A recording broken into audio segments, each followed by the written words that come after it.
Hello, everybody. This is Bowie Abiola here at Racer Game Esports, and today we have a wonderful guest today, Aaron Ludwig. How are you today, Aaron? Great, Bowie. How are you doing? I'm doing very well. I'm very excited. Are you? Yeah. Awesome. Very excited. Stuff's starting to move. There's stuff starting to happen, so we're excited. Awesome. Aaron Ludwig is working on building a new video game or esports network at TGFN and a new basketball network, Hoops 24/7 TV. Is that right, Aaron? Correct. Yep. Awesome. So what is TGFN and how and when was it started? TGFN started back in August of 2017, so a little over a year ago. It's been a lot of trial and error over the last 13, 14 months, I should say now. But things are starting to move. Just a little background on kind of where it came from. I've grown up as a huge sports fan and a video game nut. So, one of my desires was always to have I knew at a young age I was not going to be a professional athlete in any sport in particular.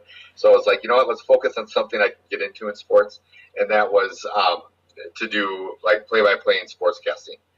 And things happened as I got older, got into college, decided I didn't want to do speech classes and things like that. So I actually dropped that and got into daycare, and spent about 10 or 15 years in the daycare industry working with kids. But a couple years ago, my father passed away, and I decided, it's a dream of mine to have my own business. And I've always felt like, you can start your own business in stuff that's gonna, make you rich, like being a hedge fund guy or whatever. But that stuff just kind of bores me. And I look back on the things I love to do, and I had a lot of people tell me I should focus on what I'm an expert at, which was daycare. And I was like, no, I don't want to start a daycare center. And so I thought, I want to create a sports network to compete with ESPN. And I was going to call it the True Sports Fans Network, so TSFN, and then just do a better job of covering esports than what ESPN is doing. And as I started working with some people, some business development experts in the area I'm in, which is Wisconsin, one of their recommendations was, why don't you focus on, and what was funny was that neither of them knew anything about video games. They were both like in their 50s and 60s. So they had no clue about, like, I spent a lot of time teaching them about video games and what this whole esports thing is. And then they were finally like, why don't you just focus on that? And then you can always add the sports in later. But they said, the market for sports is so saturated with, just hundreds of different websites and podcasts and everything. They're like, right now it seems like this esports thing, the way they refer to it, you might have a little bit easier time kind of getting your foot in the door and getting things going with that and kind of making your mark before things, got real crowded in that space. So that's where TGFN was basically born, True Game Fans Network, because I was actually going to still stick with True Sports Fans Network, because I thought, well, it's still esports. And as we were doing some focus groups with that name, people were like, oh, we had no idea it's about video games or esports, because, we're thinking it's about regular sports, traditional sports, that sort of thing. So we decided to change it to True Game Fans Network. And that's kind of where it's that's stuck, and there's really no confusing what it's about. And it's starting to catch on. And our goal is to become, I know it's very cliche, but it's the easiest way when people want me to describe it in one sentence, the ESPN of esports. That's what our goal is. So you have Twitch, which is fantastic for streaming, and now you got other platforms like Caffeine and obviously Mixer for Microsoft and all those. We don't want to be another Twitch. We want to be a network all to ourselves. People go to Twitch and they go and kind of channel surf with different streamers and whatnot, and you may have a streamer that streams for 4 hours or maybe 8 hours, and then the other part of the day their network is either hosting someone else or it's completely blank. I want to be 24/7, 365, always on, always something on. Late at night you may have something that's being replayed from earlier in the day or something like that. Mm-hmm. But I never want people to go to our network and have it be blank.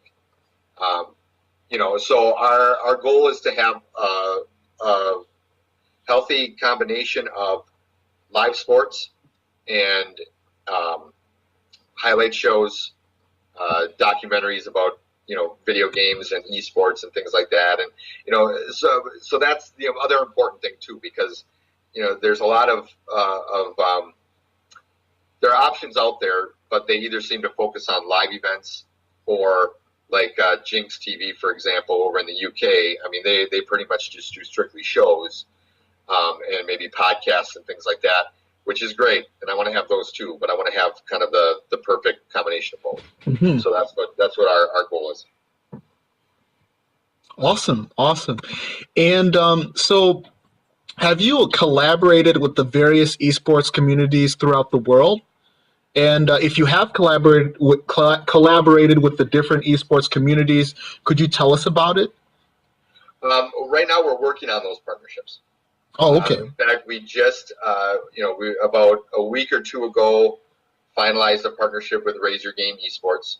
So you guys will be helping us with content to put on our network. Absolutely. And fill those airways 24/7, 365. And so that's kind of where we're going to start. We're working right now with Leon Dale, who you obviously know from Raise Your Game Esports. Working with him on helping us form different partnerships with different publishers and developers, along with tomorrow, actually, I have a call with a gentleman that helps run esports content down in Australia. Ooh, so, Australia. I didn't even get a chance to talk to Leon about that one yet, but that's one of the things that I talked to him yesterday on via LinkedIn and just said, hey, look, one of the other goals for us is to have a full network of channels. So like right now, we have obviously TGFN.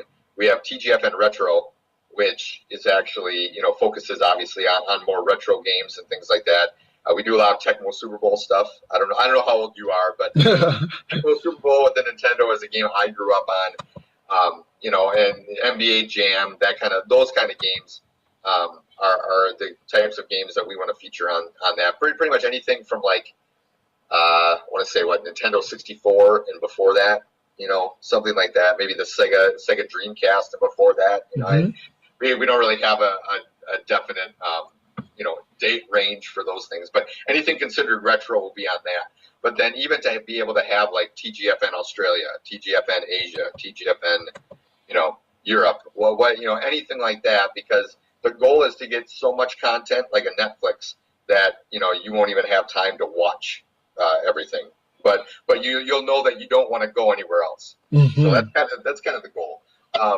But we also want to form partnerships with companies or not companies, communities from all different genres. So whereas one of my biggest gripes about esports right now and the industry and networks really that are out there, like maybe even an ESL has their own network, things like that. The problem is they're only focusing on a select number of things. Like I used to watch ESL Network every once in a while, but it seemed like every time I turned it on, it was either CS:GO, StarCraft, or there was one other one, and those are fine every once in a while. But if you're not into those three games or the select games that they have, why are you watching it? And so our goal is we want to have, if you're a fan of simulation racing games, which are becoming bigger, especially over in the UK, I believe. Mm-hmm. They're really coming up over there. We're going to have events for you to watch. And if you're into fighting games, we're going to have events for you to watch.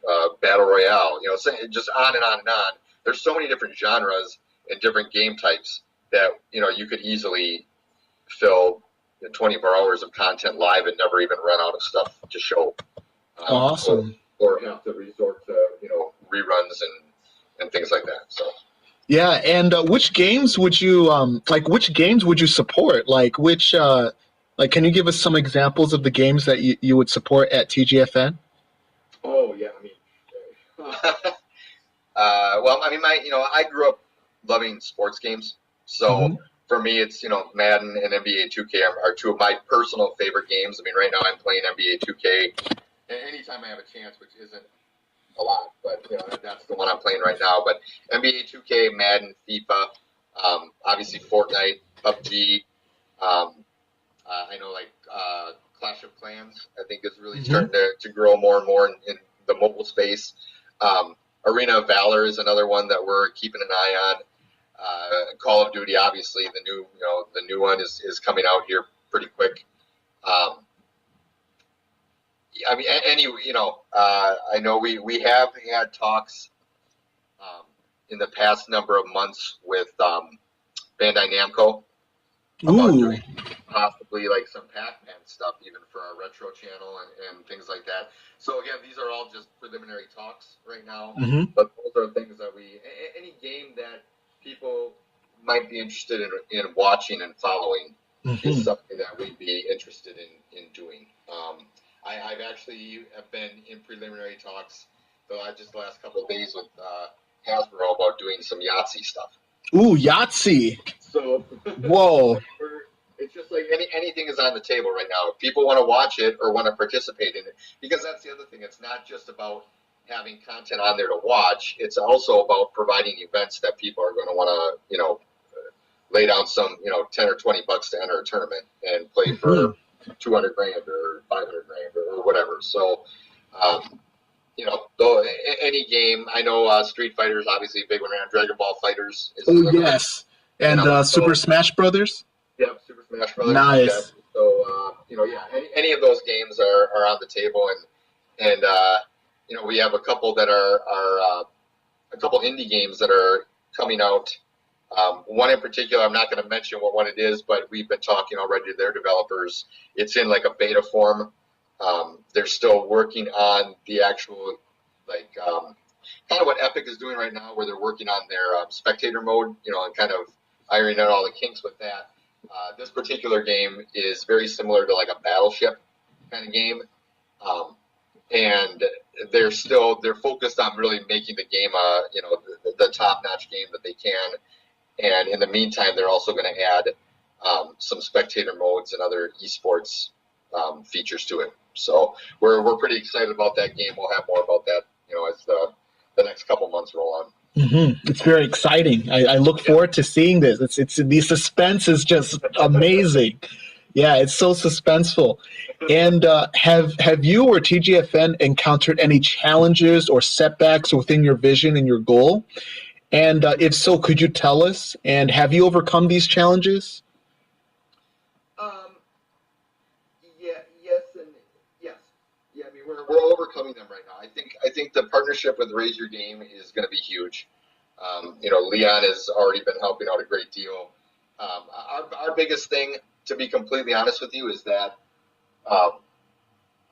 trying to get in touch with publishers and developers, and you have Twitch that's going out and getting different publishers and developers on board to do events, and they're saying, well, we'll give you X amount of money, and all of a sudden we're a startup going, crap, we don't have $10 million to throw at a company. We had a conversation a while back with Activision Blizzard about doing a professional Overwatch league, and this was about a year ago, and we had talked to them about possibly, doing something to kind of supplement what they're doing with their Overwatch league, and everything. So our desire was not, and this is really the desire of all of our events that we're doing. If there are publishers out there that already, like Riot Games, obviously, with League of Legends, I mean, they don't need any help getting a premier out there. I think they're doing pretty well for themselves. But our desire is to give a voice and a platform to all the rising players that maybe can't get into the Overwatch league that's run right now, the top league. But it's still, we were told, I won't throw out the dollar figure because I don't know if they want people throwing that out there, but there's a lot of money to be able to partner with Activision Blizzard to be able to use Overwatch, for a professional league. So, and it was money that we just didn't have, but I think with Leon on board and with Raise Your Game, it brings it brings us to kind of that next level. Because right now, to be completely honest, I am TGFN.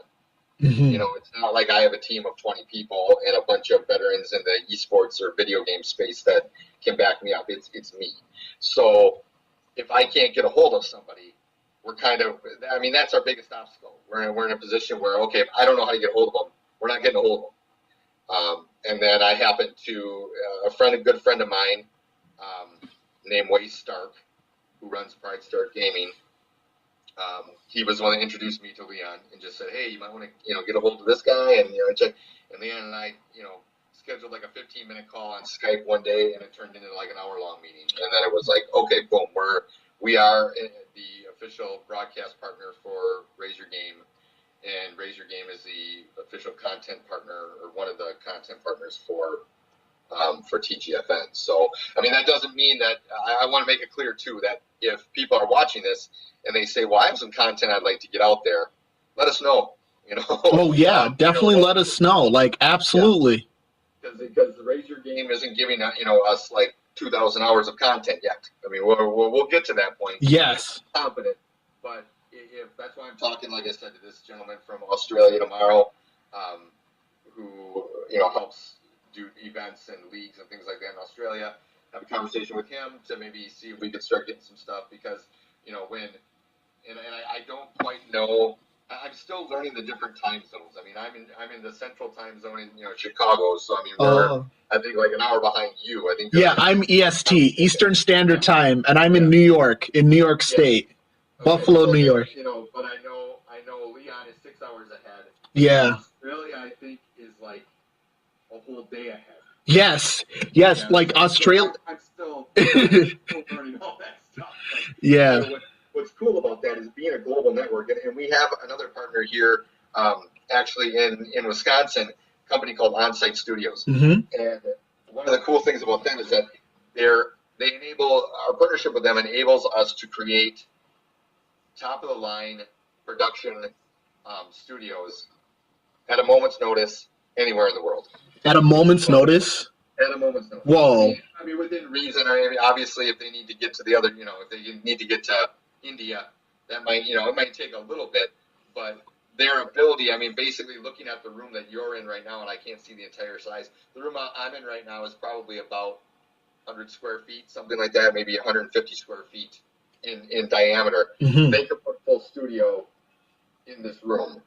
Wow. So it's not like you don't need a 50,000 square foot building to have top of the line content. So what's cool about that, I guess, is that, if we strike up a deal with somebody in Australia, we can go down there and have a studio down there and be churning out content, around the clock in that studio to put on TGFN here in the States. Wow. And we could do that anywhere. So, and they are a partner of ours. They're a production partner. So, everything is up and running. Right now, we're looking. Our biggest thing is we're looking for sponsors, because we want to do a couple of our big events to kind of kick off our network. And I do have a few. Wait, continue what you were saying. Oh no, go ahead. No, that was kind of it. Oh, okay, so you're looking for sponsors. Do you have some sponsors right now? We do not. Oh, okay, you do not. So that's, I mean, the first sponsor on board could be a title sponsor. It's if you want to get into the esports space, you want to have your content out in front of, or your product or your service in front of 500,000 people on a daily basis, then, let us know for sure. Oh, yes, because in the esports industry, it's all about relationships, and it's all about bringing value to the people, and it's amazing. It's amazing. And so you said you wanted to run events as well, correct? Yes. Which type of events? Tournaments? Yeah. Tournaments, leagues. We're looking at, maybe doing some festivals, like every twice a year or every 4 months, something like that. Quarterly festivals in different parts of the world. I mean, I think what PAX does, kind of all over the globe, I think is great. DreamHack does a great job, so those are the kinds of things that we wouldn't mind doing, or even partnering with them to do, to broadcast their event on TGFN. Yes, and it's going to be exciting because you get to see different cultures of esports. So you can see like the culture in India and how they celebrate esports, and then the culture of Australia, the culture of the entire world, and that's remarkable. That's very remarkable, and it's exciting. Like I'm very excited about this. Yeah, so are we. So are we. There have been ups and downs financially and everything else. This is no different than any other startup that you hear about. People. I was at a conference here in this area. I want to say it was last spring, and Steve Case, who is the founder of America Online, was there. He was there. Yeah, they were doing it. They were part of the event was a pitch contest, so you could enter, which actually we're entering one coming up here in the next couple weeks, so you could enter this pitch contest, and then the top, I think it was 5 or 10 finalists got to present in front of him and in front of this audience and everything, almost similar to a Shark Tank, and then they picked one winner, and that winner got, I think, $100,000 or $200,000 or something like that. So it was pretty cool. But he was talking about, and it was a very inspirational because as an entrepreneur, I'm an idea guy. I have a ton of ideas. That's how I am, and that's how I'm just wired. This is as far as I've ever gotten with an idea in terms of actually bringing it to reality, if you will. But he was talking about like the trials of starting AOL, and he said there were a few times where he heard people kind of whispering in his ear, maybe you should give this up. Your money was tight. He was running out of money, and it was like, just move on. It's not going to happen. And he was thought about it a couple times. Ended up powering through, and now he's a billionaire or whatever. I don't know, but so it was inspirational, and it was inspirational to me because that was one of those times when I was at this conference going, I don't know if this is going to happen. Especially in Wisconsin, in the Midwest. You see everything going on out west on the West Coast there in LA, and now Las Vegas is blowing up. And so we are actually planning on putting a studio in Las Vegas, along with a studio probably in the Raleigh-Durham, North Carolina area, which a lot of people are calling that this kind of the Silicon Valley of the East Coast. So we're going to be over there. Possibly New York, Houston, I think, is another area we're thinking about putting the studio. So we kind of want to cover at least as many regions or the four corners of the United States, and then obviously getting into the UK, India. We're talking about Australia. So we got some big plans. We want at least 10 different studios open by the end of this year. Mm-hmm. Beautiful. That's beautiful. And we at Racer Game Esports, we're going to support you as best as we can. Yeah, that's awesome. I appreciate that. So you guys, like I said, you've already helped out a great deal, and hopefully I can get some more partnerships going, and we have a couple ideas of sponsors that we want to approach, that I think would be perfect, and so hopefully we can talk to them and kind of get the ball rolling. Yes. And so what are your thoughts on leadership? So you're in a leadership position, and for any aspiring leaders of the future, what advice would you give to people who are looking to be leaders of the future? One of the biggest things I've learned, especially starting up this, and like I said at the beginning of the podcast, that my expertise is I don't come from a developer background or a publisher background, or I've never worked for an esports company. So recognize your weaknesses. Don't be afraid to admit you have them.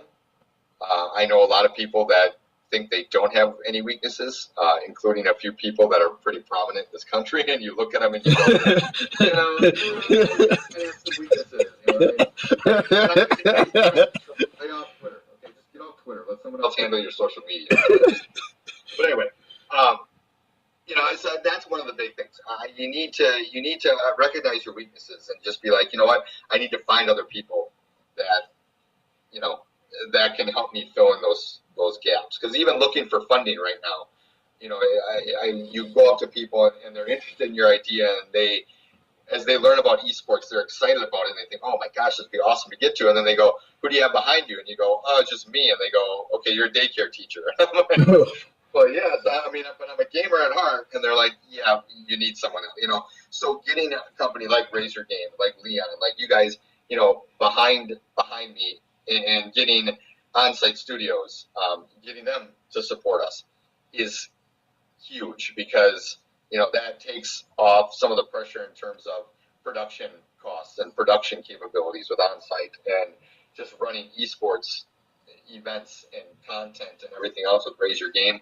All those things, partnerships help make this a stronger proposition than it was even a couple months ago.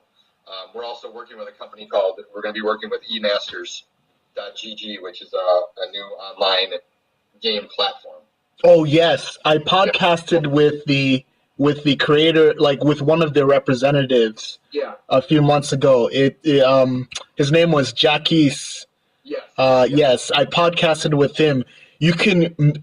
So for all the listeners and the viewers, with eMasters, you can literally like run brackets and run a tournament within like 4 minutes. You can make brackets within 4 minutes and schedule like an entire tournament in like 4 minutes. It's revolutionary. Yeah. Yeah. And one of the things that we really want to do that is going to, I think, help bring in subscribers, it'll help bring in support for the network as a whole, is be able to run massive tournaments with, let's say, for example, Fortnite. To have an event where we start out with, say, 500,000 duos, so you're talking 1 million players, and be able, over a couple months span, to kind of, narrow that down to the top 500 or 1,000 duos, and then bring them to, say, Las Vegas or Chicago or Orlando or New York, and have them face off in a live offline tournament, so to speak, where everyone's all in the same room. Those are the kinds of things that we couldn't do without someone like an eMasters. So when I talked to was it Jackie's? He told me I could call him Jakes. Yeah, it's Jackie's, and I forgot his last name offhead. I forgot. I'm trying to remember his last name. But Jackie's is. Yeah, when I was talking to him, he was like, "Yeah, you can absolutely do anything like that. It's very easy to do." So, those are the kinds of things that we want to be able to offer to our subscribers. The ability, okay, you're going to subscribe. It's going to get you on-demand content. It's going to get you all that kind of good stuff. But then we'll also have, subscriber-only tournaments that you'll be able to participate in. And for a network that wants, our goal is to have about 1 million paid subscribers by the end of 2019. So in the next 15 months, to get up to 1 million. I believe we can get a lot more than that, but we need the capability to be able to do something like that, because then what you do is you say, okay, here's this tournament, enter this tournament for $20. By the way, we'll include a subscription for you to the service. So, you're kind of getting those benefits, because one of the other challenges that we ran into, and it's going to be a never-ending challenge that we're going to have to face, is, with YouTube, Twitch, all those, they all offer certain content for free. There's some content you have to pay for, and what our plan and our strategy is anything that is live on our network, on our website, you'll be able to watch for free. So when our website's up and running, you'll be able to go there. We're still, hopefully in the next week or two, it'll be live. You'll be able to go there, and we'll have something streaming that is live. You'll be able to watch that for free. But let's say it is, for example, a Fortnite tournament. If you're working while it's going live and you hear it was a great tournament and you want to watch it afterwards, you're going to have to be a subscriber to find all that on-demand content. So when you ask about, the challenges, those are the challenges. Okay, how do we get people to pay when there's, hundreds of thousands of people that put videos on YouTube and on Twitch and everything, and the ideas are, okay, well, maybe we give them something, an added benefit to it. Say, well, yeah, you can watch that stuff, but you can't enter their tournaments. You can't be a part of their events. So those are the kinds of things that we want to do. Beautiful, beautiful. And where do you see TGFN? Where do you see TGFN 5 years from now? 5 years from now, TGFN I see as the global leader in esports content. We will be the ESPN of esports. And I see us, with the exception of China, I see us being on every single continent. I mean, obviously China, Asia. It's been forever since I've been in school. I realize like India and China are on the same continent. Yeah. So we'll be in India is one of our goals. In other parts of Asia, Japan, obviously. Japan. Japan is huge. South Korea, another huge area. So, I really feel like there isn't a single country out there, with the exception of China, which, I mean, they really have kind of I know you probably saw, I'm sure most people watching this probably heard that they just put a ban, I think, about a week ago on Twitch. Yeah, I'm like, what was going on? Who knows? I don't know, but, and I'm not going to pretend to be an expert on Chinese relations or anything like that. But, with the exception of China, who I think is a lot more strict when it comes to the internet and what they allow people in their country to watch, there really doesn't seem to be too many countries that have access to the internet that are going to be off limits to us. So I see us really all over the globe. In 5 years, we could have studios in 100 different cities across the world. We haven't really, I guess, talked that big yet. I mean, the goal is, again, to have about 10 studios by the end of this year. The goal also is to have our content, at least our social media content, available in 10 different languages by the end of this year as well. Wow. So, you'll have obviously like English, Spanish. We're looking at Korean, Japanese. Will there possibly Mandarin? But then again, if they can't see us in China, we'll have to see about that. I don't know if that'll just kind of be a waste of resources or not. But those are all things that we have to look at. But I don't want people to not, to be turned away from TGFN because they can't understand what's going on. And that was one of the big issues too I had as over the last number of years. You could watch, I mean, at any time. There might be, if I'm up at 2:00 in the morning, there might be an event going on over in Russia that is live that I could get online. Problem is, the play-by-play announcers would be talking in Russian or whatever language they were in, and I only speak English. And very, very broken, terrible English. So, like, I would sit there, and a lot of it does. I mean, you want to watch great gameplay. I think it's just like any sport, traditional sport. I mean, we watch, obviously, being in Wisconsin, I'm a Packer fan. Hopefully that doesn't turn anyone away from TGFN. Don't let that hold you back from following TGFN. But, there's certain play-by-play announcers that Packer fans absolutely hate. And it doesn't matter how good the game is. The Packers could be up by 4 touchdowns. They'll gripe about whatever the announcers are saying. And I think that does, if anybody's watched any part of the coverage of the summer skirmish that Epic was doing for Fortnite, I was really I didn't get a chance to watch a ton of it, but what I was able to watch, I really enjoyed the announcers that they had, and I'd have to go back and see who it was again. I should know these names by now, but they were entertaining. I mean, the stuff that they said, because you can't, how in depth you can get with like a battle royale game and that kind of thing. I don't really know. It's not like when I watch Madden or the NBA 2K League. You can talk a little bit more, in between about different things, but that the personalities of the of the commentators and the play-by-play people is a huge thing. And so if you can't understand what the heck they're saying, there's no point really watching. There's closed captioning you can do. There's closed captioning and subtitles.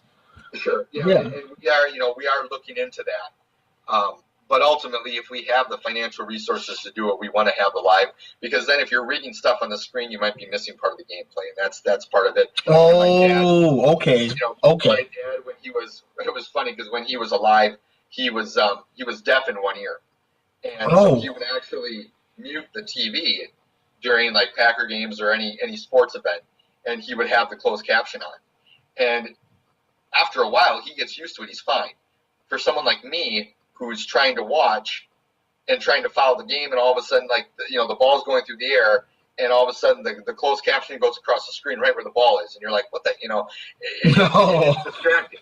Didn't bother him at all, but he was like 80, and he was like, I don't care anymore. I just watch, didn't care. But for people, my age and in our 40s and younger who are avid fans, they may not want to watch all that stuff. So as a last resort, we can do that closed captioning kind of stuff in there, whatever language that they might be, they might speak, or they might, or might be fluent in. But our goal is, if we're covering a PUBG event over in Europe, is to have commentators, in 10 different languages in different booths doing the game. And you can tune into whatever channel that is, no differently than the Super Bowl. I mean, the Super Bowl takes place, and you've got broadcasters and commentators from like 100 different countries that show up, and they do the game in their language. So people back home can understand. The Super Bowl is an international phenomenon? You didn't know that? I didn't know it was to that level. I knew it was international, but I didn't know it was to that level. Oh yeah. Wow. And I don't know. I should hold on. I do not know if the NFL allows those different countries to broadcast it back in their language. I don't know what the rules are then, but I do know that usually they have, like reporters from 100 different countries show up with credentials to cover the Super Bowl, for their country. So whether they're doing play-by-play back during the game, I don't know about that. But I mean, yeah, it is. I mean, it's that big, Wow. I mean, esports is just as big worldwide as football, as American football is. Mm-hmm. We're pretty darn close to it. But yeah, I mean, the Super Bowl is, I mean, no one, people in Europe may not be watching Week 4 of the NFL, but they're watching the Super Bowl. Asian, fans may not be watching Week 5 of the NFL, but they're watching the Super Bowl. So yeah, it's that big. But esports will get there eventually. Wow, that's awesome. Yeah. Like this is inspiring. This is so inspiring. Like. But there's 2 billion players worldwide. So I figure that they have. I think most numbers say it's around 300 million people worldwide that follow esports, and that leaves another 1.7 billion people to convert from just being gamers over to esports fans. And I think if there's more opportunities and options and things like that out there, there'll be plenty of things to find. Oh yeah, the sky's the limit. The sky is just the limit, and they're saying that esports is going to be a $1 billion industry by 2020. Oh, sure. Well, I mean, gaming itself, or video games, I think this year are expected to be around $137 billion. Wow. The video game industry itself. So, I mean, it dwarfs. I mean, you take music, movies, and combine them, and it's not even close. Oh yeah. What video games bring in. So. Yeah, you have that. I don't see. And what's cool is Will Arrington, who I'm sure you know. I know Will. Yeah. Yes. He posted an article not too long ago on LinkedIn, and I believe I shared it on LinkedIn, but I should have shared it on like the TGFN, Facebook and everything else, talking about the areas of growth that are available still in esports. And, the fact that it's still kind of the wild, wild west, and there's still all these different things. Like, if you want to be a tournament organizer, there's opportunities out there for you. It's not like there's too many events going on in esports. There's plenty of more, you might have one event, a Call of Duty event over in Las Vegas that's live, or in LA or something. That doesn't mean people in New York wouldn't want to participate in a Call of Duty event that same weekend that you might want to do for, 10 grand or whatever. I'll have to look up the article and share it, because it was really, like, it opened my eyes even, and I'm in the space, but it was just like, kind of reminds you that it's still the wild, wild west. I mean, there's some structure that's developing a little bit, but it's still, so many opportunities. If you're out there, if you're watching this podcast and you want to get involved in esports, my goodness, there's plenty of, whether it's forming teams or managing players or being a stream manager for somebody, or social media. We're looking for someone social media, because right now social media is kind of my area for right now. But if we can find, if there's someone out there and you want to, you're a social media person and you want to be an intern right now for us, and that would be kind of a, internship, with the opportunity to be hired full time and things like that. Hit us up. Hit me up on on our Facebook page, which is True Game Fans TV. So it's facebook.com/TrueGameFansTV. We're the same thing on Twitter. Really, all of our, I think Twitch, we're the same thing. True Game Fans TV is what our title is. So yeah, hit us up, and we certainly would not turn people away if they're interested right now in jumping on board and getting into something that's going to be really exciting. Because I'm looking at the future of TGFN, and we've had a lot of speed bumps along the way, and run into some dead ends that we've had to back out of and get back on track. But I'm excited to where we're at right now, and yeah. So. And oh, by the way, for all you listeners out there and all you everybody watching, the social media links for TGFN will be in the movie description of this podcast. So at the very end of this podcast, you guys, everybody will be able to see all the social media for TGFN so that you guys can follow them, give them support, show them some love. TGFN, we want TGFN to be known everywhere. Absolutely. Cool. All right. All right. So do you have any additional comments to anybody at all, whether it's in the esports industry or in the gaming or esports communities or anybody in general? Like, do you have anything you want to say at all? Anything? You know what? I mean, I'm trying to think of something inspiring right now. Yeah. But you know what? Hey, I'll just reiterate: the future is bright for esports. It's a land of opportunity still. If you're younger, maybe you're in high school, and this is something that you're passionate about, go after it. We actually have some plans right now. I don't want to get too much into it because maybe we'll use your podcast and your voice, Bowie, in the near future for some other announcements. But we have some announcements for some collegiate programs that we'd like to put into play throughout the country that'll allow aspiring esports, journalists and commentators and people that want to have a voice in it, whether it's doing podcasts or anything else, that'll allow them to get that continuing education for it. That's all I'll say, but I'm hoping in the next month or two that we can come out with something huge on that, with some partnerships and with some colleges and things like that. But yeah, no, I think the future is bright. I'm so much more pumped up than I was even a month ago. For not just TGFN, but for all of esports. I mean, it's great. I love competition, and what's funny is before I got married and we had kids and started settling down back in the day when I was going out with my buddies and we'd go out to the bars at 9 o'clock and party it up until 2 or 3 in the morning. We'd usually start at someone's house and we'd be playing video games, whether it was Madden or even way back in the day. I don't know if you remember GoldenEye. Yeah, GoldenEye N64. I was a little kid back then, but yeah. Yeah, we used to sit there and play the 4-player split screen and stuff, and I've always loved watching just as much as playing. Sometimes even more so. If it's a game that I suck at, that I know I suck at, like I was not very good at GoldenEye, and so I almost took more joy in sitting there watching, kicking back with a drink and just watching like my buddies compete and they get ticked off at one another.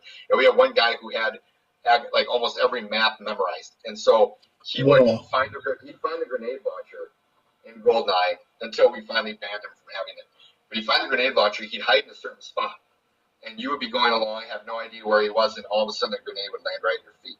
And I swear in like a 20-minute time period, he'd have like 50 kills, and I'd have 1, and the next closest guy had like maybe 8. Wow. It wasn't even fair. That was a game that was fun with me just sitting back and watching. There's so many cool events coming up. There's so many cool games on the horizon that we want to be a part of as well. If you're a developer, and you're looking for any kind of support to promote your game, we have some stuff coming out, some shows and some things like that will be geared toward indie games and game developers. So stay tuned for that. Like I said, Facebook.com, TrueGameFansTV is probably right now, that's our biggest of all our social media channels. We have about 25,000 followers on that. So it's probably the best place to hit us up, but obviously we have Twitter. We're working on building up our Instagram right now. So, hit us up on social media and you'll find all the updates. We'll update you on a regular basis as to those shows and things like that you can get involved in. Mm-hmm. All right. Thank you so much, Aaron. Thank you so much for taking time out of your day to podcast with us. Thank you very, very much. Thank you, everybody, for watching or listening. This is Bowie Abiola and Aaron Ludwig at Razor Game Esports and TGFN signing out.